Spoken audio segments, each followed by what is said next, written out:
네, 오늘은 이사야 10장 5절부터 19절까지 하나님의 말씀 나누겠습니다.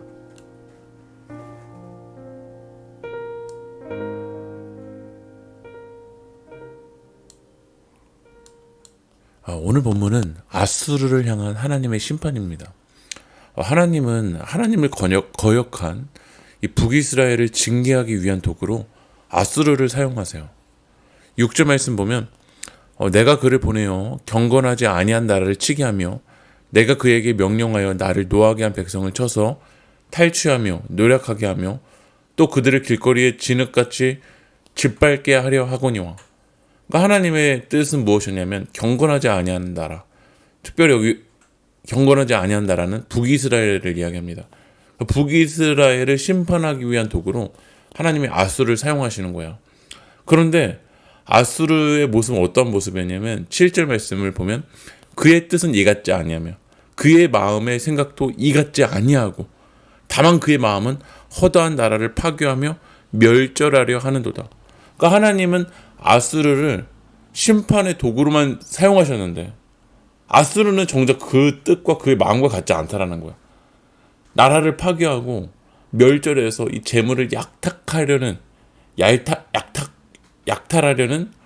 그 마음이 있었다라는 거야. 그러니까 하나님은 하나님의 뜻을 알게 해주려는 도구로 아수르를 사용하셨지만 아수르는 정작 하나님의 마음과 하나님의 뜻과 달랐던 거죠.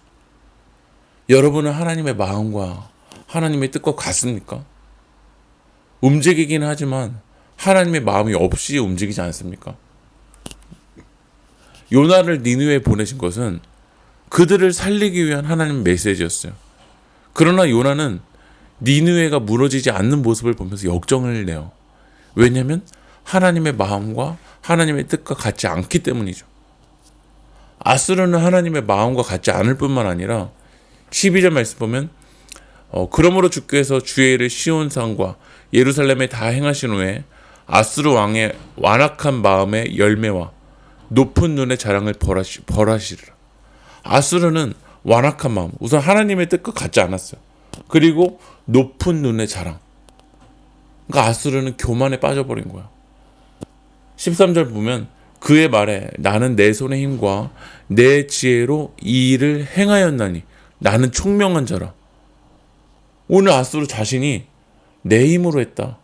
내 손으로 여기까지 왔다. 내 지혜로 됐다. 나는 총명하다 라고 이야기하면서 나를 자랑한다라는 거야. 우리도 어떤 일이 잘 되면 나를 자랑하기 시작해요. 내 손의 힘 때문이다. 내 지혜로 이 일을 행했다라는 거야. 여러분, 여기까지 온 것이 여러분의 힘 때문에, 여러분의 손 때문에 여기까지 왔습니까? 아수르는 착각하는 거예요.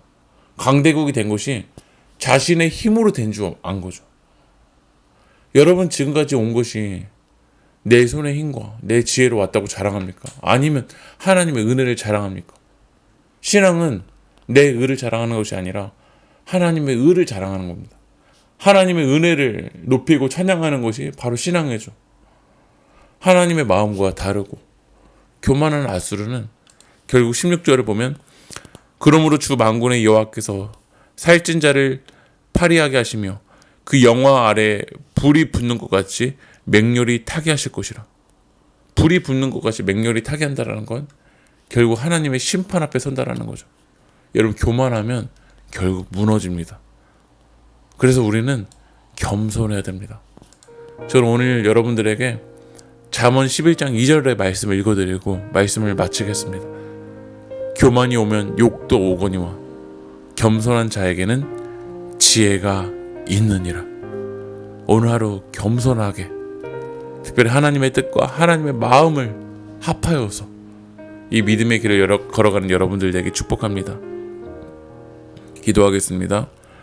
성공에 취하지 않고 늘 겸허한 자세로 주님의 뜻을 행하게 하여 주시옵소서. 오늘 주님의 마음을 알고 주님의 뜻대로 걸어갈 수 있도록 인도하여 주시옵소서. 예수님의 이름으로 기도합니다. 아멘.